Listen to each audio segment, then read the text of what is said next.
Bismillahirrahmanirrahim. Assalamualaikum warahmatullahi wabarakatuh.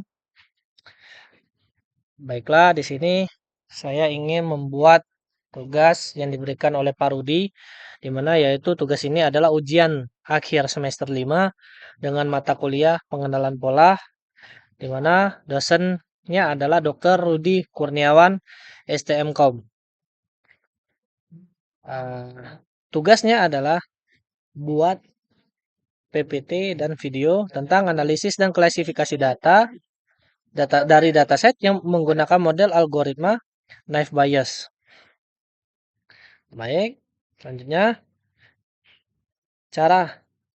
caranya yaitu eh, import libraries yang ada yang wajib kita impor supaya nanti keluar grafiknya.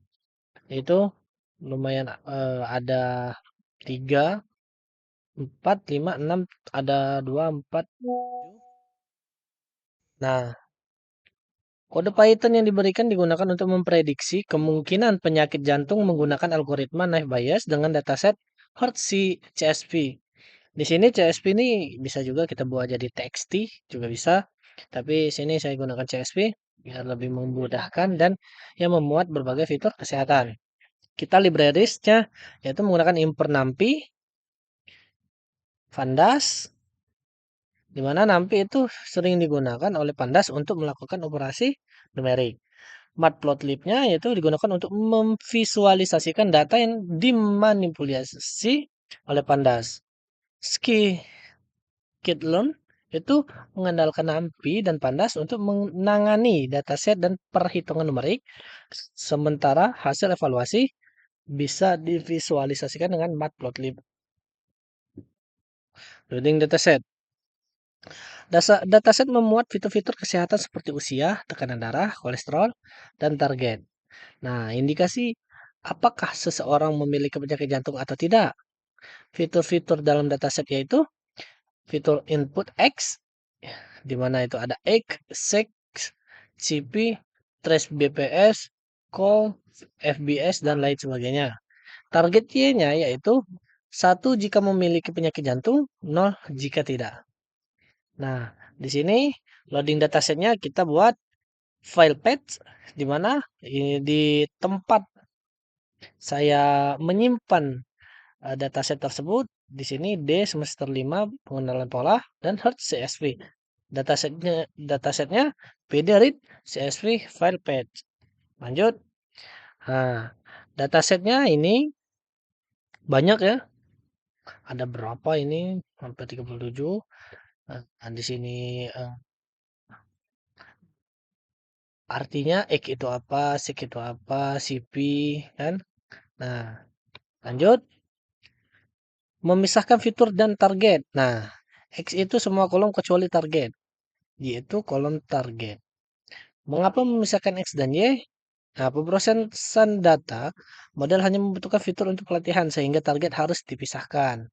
Evaluasinya, memudahkan perhitungan performa model dengan membandingkan prediksi Y terhadap target aslinya, yaitu Y.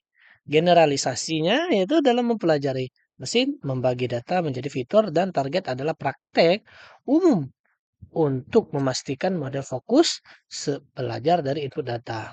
Nah, di sini selecting fitur and target. X dan Y-nya udah terdapat. Lanjut, membagi dataset menjadi training dan tested.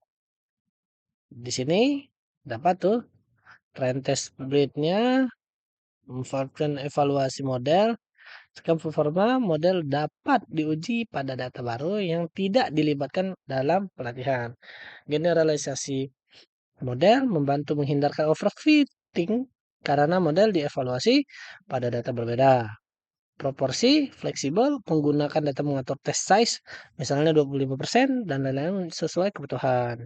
Nah, tuh lanjut fitur scaling. Nah, di sini standar scaler digunakan untuk menstandarisasi fitur agar memiliki distribusi dengan rata-rata 0 dan standar deviasi 1. Hal ini diperlakukan untuk model seperti Naive Bayes dan performanya optimal. Lanjut, membangun model nav bias. Nah, Gaussian NB merupakan implementasi. Nah, Classifier Gaussian NB kan. Nah, implementasi dari algoritma nav bias yang khusus digunakan untuk data kontinu. Algoritma ini mengasumsikan bahwa setiap fitur pada data mengikuti distribusi Gaussian atau normal yang memungkinkan model untuk menghitung probabilitas prediksi berdasarkan distribusi tersebut. Classifier fit itu fungsinya digunakan untuk melatih model menggunakan data pelatihan. Lanjut, prediksi pada data tes. Nah, Y pred sama dengan klasifikasi prediksi, X sama dengan tes. Nah, X tes itu fungsi ini digunakan untuk menghasilkan prediksi berdasarkan data tadi.